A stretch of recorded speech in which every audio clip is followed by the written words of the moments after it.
చూడాలంటారు మీరు ఆ విధంగా? దీన్ని ఒక పైశాచికత్వం అంటారు. ఒంటరి మహిళలు అనేది వీళ్ళకి అదునుగా తీసుకున్న ఒక అవకాశం అన్నమాట.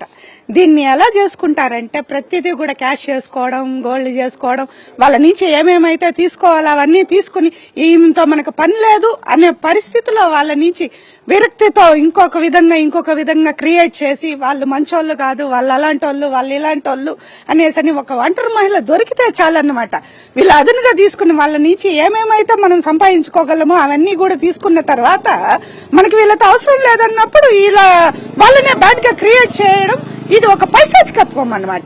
అది ఒక నాయకుడిగా ఉండుకుని ఇలా ప్రతి ఒక్కరిని కూడా ఇలా ఇబ్బంది పెట్టడం అనేది అది అతని మగతనానికే ఈ రోజు సిగ్గుచేటుగా అనిపిస్తోంది మాకు.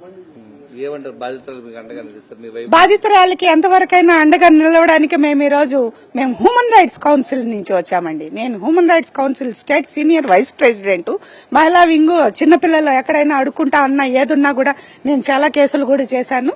ఈ రోజు పార్టీ తరపున కాకుండా నేను హ్యూమన్ రైట్స్ కౌన్సిల్ నుంచి నాకు సపోర్ట్ గా ఎవరైతే ఆ మహిళకు నిలబడగలరో వాళ్ళందరినీ కూడా నేను పార్టీ నుంచి కాకుండా స్వచ్ఛందంగా తీసుకుంటున్నాను. అంటే ఈ రోజు జనసేన పార్టీ నాయకుడిగా ఉండి ఇంతవరకు పవన్ కళ్యాణ్ స్పందించలేదు. ఏ విధంగా చూడండి, ఒక మహిళకు అన్యాయం జరుగుతుంటే ఇదేనా న్యాయం? ఆయన ఇంత జరిగిన తర్వాత కూడా స్పందించకపోతే వాళ్ళు క్రియేట్ చేశారు, వీళ్ళు క్రియేట్ చేశారంటే అది పార్టీ యొక్క విలువలు పోగొట్టుకునే ఇదన్నమాట. ఇప్పటికి కూడా ఆయన్ని సస్పెండ్ చేసి పార్టీ నుంచి అతన్ని బాయ్కాట్ చేయకపోతే ఇంకా వాళ్ళ పార్టీ చేసుకున్న దౌర్భాగ్యం అనుకోవాలి. గతంలో ఆదిమూలం ఇలాంటి ఘటన చేస్తే టీడీపీ సస్పెండ్ చేసింది.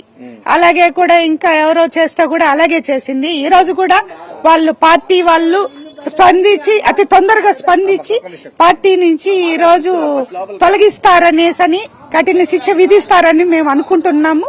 ఇంకా పార్టీ ప్రథమ నాయకుల ఆలోచనలండి.